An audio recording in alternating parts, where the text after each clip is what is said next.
उधर रुक, मैं आता हूँ, तेरी बंदूक निकालता हूँ, चला गोली मेरे ऊपर।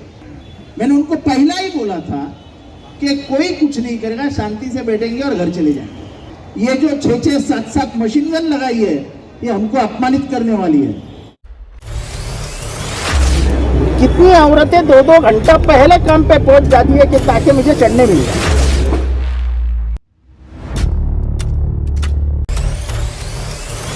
कलवा के यार्ड में चढ़ने कैसा मिलता है आपने देखा नहीं है? चलती हुई ट्रेन में औरतें साड़ी उठाकर पकड़ लेती है ट्रेन, यानी उससे ज्यादा डर किसी को भी नहीं है।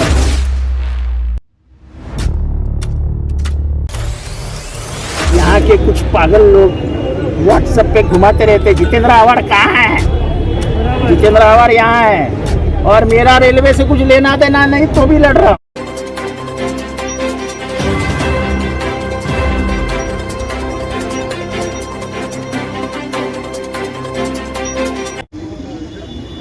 हालांकि रेलवे मेरा टॉपिक नहीं है, हर नगर सेवक के ऊपर एक जिम्मेदारी होती है, कामदार की एक जिम्मेदारी होती है और हर खासदार की एक जिम्मेदारी होती है।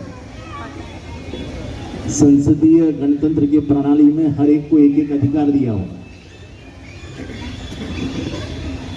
ऊपर का बाईपास नगर सेवक नहीं बना सकता, वो बाईपास आमदार को ही देता है।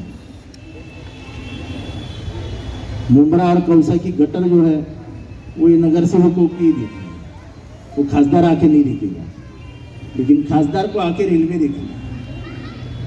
ये तो कलवा मुंब्रा में बहुत बड़ी समस्या खड़ी होने जा रही है, इसलिए भी बीच में आया, मेरे आवाम के लिए, मेरे लोगों के लिए बीच में आया।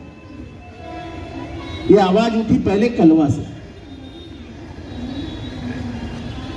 कलवा में कई औरतें ट्रैक पे आ गई और उन्होंने रेलवे का विरोध शुरू किया। मैंने रेलवे के अधिकारियों को भी कहा कि ऐसे तरीके से लोग रूल पे आना, क्या ट्रैक पे आना, ये धोखे की पहली घंटी है। एखादा शमीम खान, एखादा शानू पठान, एखादा सैयद बली भाई साहब ये मोर्चा निकालते तो ये अपनी ताकत लगाते, उनको एक लीडर है। पर कलवा में जो हुआ वो लीडरलेस था, कोई उनका लीडर नहीं। और ऐसा क्राउड जब रास्ते पे उतरता है तो वो कभी भी अंगार में परिवर्तित हो सकता है। वो बिना डर के उतर गए। मुझे आज हंसने को आता है, ये ऐसी मिलिट्री लगा के रखी है, गन बिन लेके, स्टेन गन, मशीन गन, जैसे यहाँ आती रही की बैठे। अरे तुम सुविधा दो ना भाई। ये देखो ना, उसका गन देखो, कौन सा गन है उसका, ये जरा गन दिखाओ, गन तुम्हारा, ये जरा बाजू है, उसका गन देखने दो ना। अरे ऊपर करो ना जरा, हाँ जरा दिखा दो। संघर्ष करो,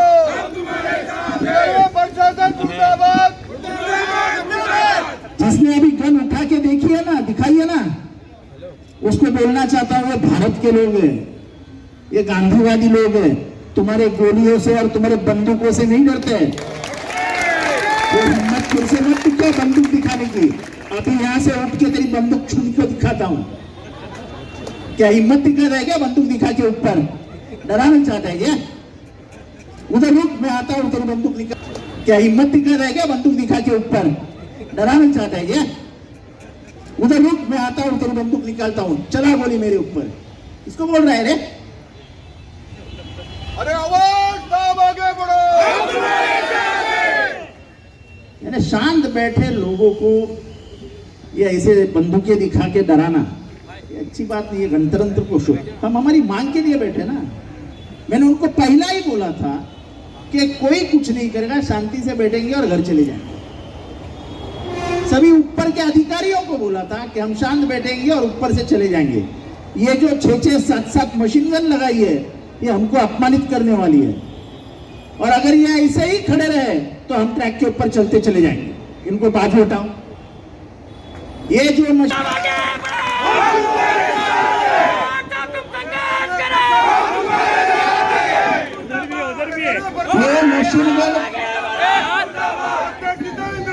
ये मशीन गन वाले बाजू में हटाओ, ये मशीन गन वाले बाजू में हटाओ।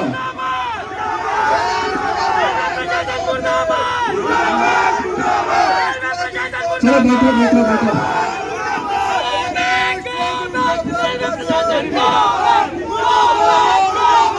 ये ऊपर है, ये जरा बाजू में।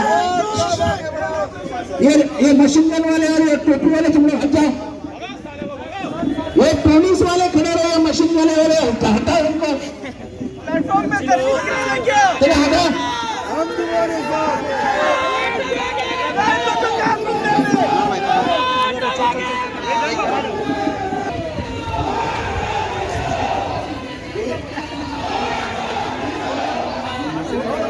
हटा दो हटा दो।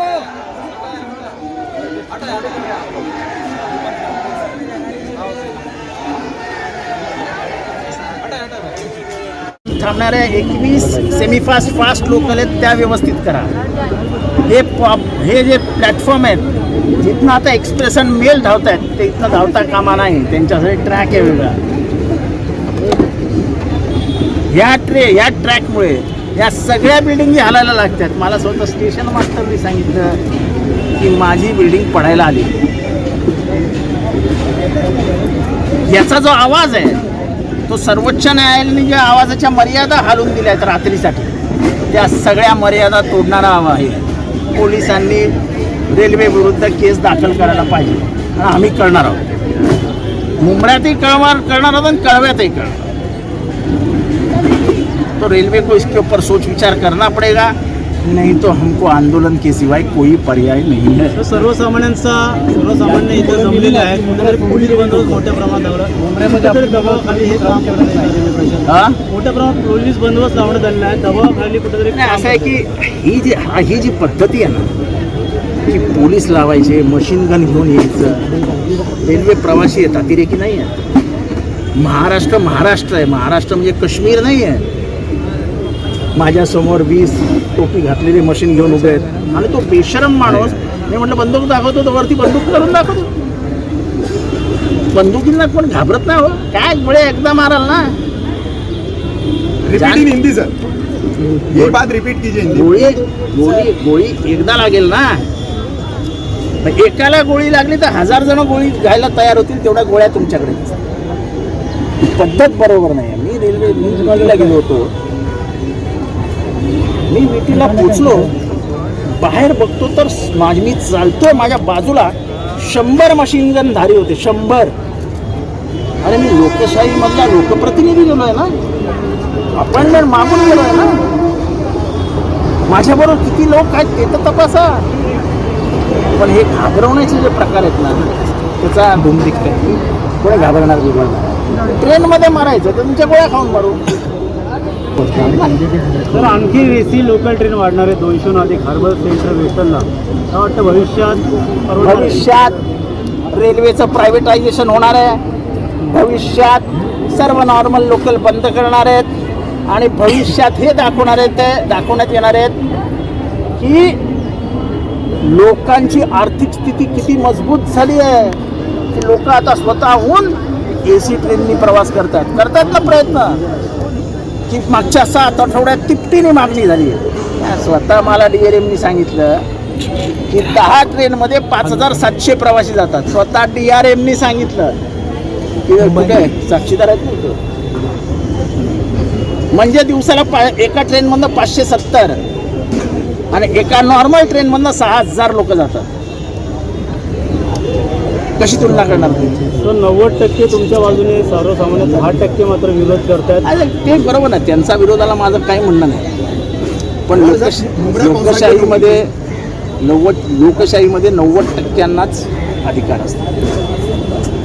और जब मुमरा कोसा के यात्रियों की 1.5 महीने से आप इस समस्याओं पर फॉलो कर रहे, क्या रेलवे ने अब तक आपको ठोस आश्वासन दिया कि मुमरा के नए बनाए गए इन प्लेटफॉर्म पे एस्केलेटर और लिफ्ट कब तक लग जाएगी? आपको मैं बता देना चाहता हूँ मुमरा के लोगों को, एक तो पहली बात, ये केंद्र का मुद्दा है, जो आमदार का मुद्दा नहीं है।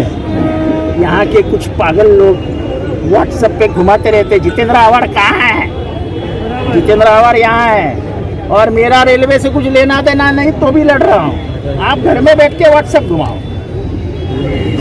एस्केलेटर के लिए मैं 3 साल से लगातार पीछे था।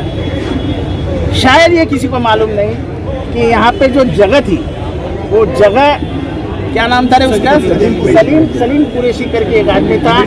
उसने 7/12 के ऊपर खुद का नाम लिखा, उसका लिटिगेशन कर दिया और कोर्ट ने उसके ऊपर स्टे दिया।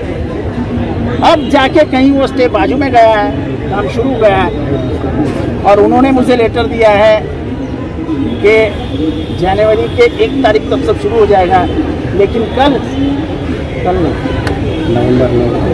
परसों आया था मैं, कल आया था, कल आया था तो मैंने कॉन्ट्रैक्टर से बात की तो कॉन्ट्रैक्टर ने बोला कि नवंबर आखिर तक काम पूरा हो जाएगा। मैंने शुरू करो, दीवा टर्मिनेटिंग लोकल शुरू करेंगे तो बहुत फायदा होगा, क्योंकि पिछले 10 सालों में जनसंख्या कई, लोगों की संख्या कई बढ़ी है, तो वो दीवा, मुमरा और कलवा में ही बढ़ी। और बढ़ी हुई लोक संख्या के लिए ट्रेन का इंतजाम नहीं किया। सर ऑफिसर की समस्याएं अलग है। ऐसी आती है 9-13 को, उसके बाद 12 बजे आती है। मुमरा में आप देखेंगे जो ऊपर के शेड वगैरह बनाए गए हैं वो इतने लचर तरीके के हैं कि बारिश में लोग भीगते हुए जाते हैं। तो कुछ थोड़ा फर्क है। अभी मुमरा प्रवासी संगठन के लोगों से हमारी बात हुई थी, तो ये 2 फर्क है सर इसमें, मुमरा में और कलवा में। ऐसा नहीं है, मुमरा में भी उतने ही लोग चढ़ते हैं जितना कलवा में चढ़ते हैं। कलवा में कार शेड से एक ही लोकल निकलती है 8-5 की, जो 8-20 को थाना से निकलती है। तो ये गलत सहमी में मत रहो। लोग सिर्फ अगर 11 बजे का भी ऑफिस है तो 8 बजे की ट्रेन पकड़ लेते हैं कि बाद में वो धक्का, वो गर्दी में न जाते हुए पहले ही चले जाओ। कितनी औरतें 2-2 घंटा पहले काम पे पहुंच जाती है कि ताकि मुझे चढ़ने मिल जाए।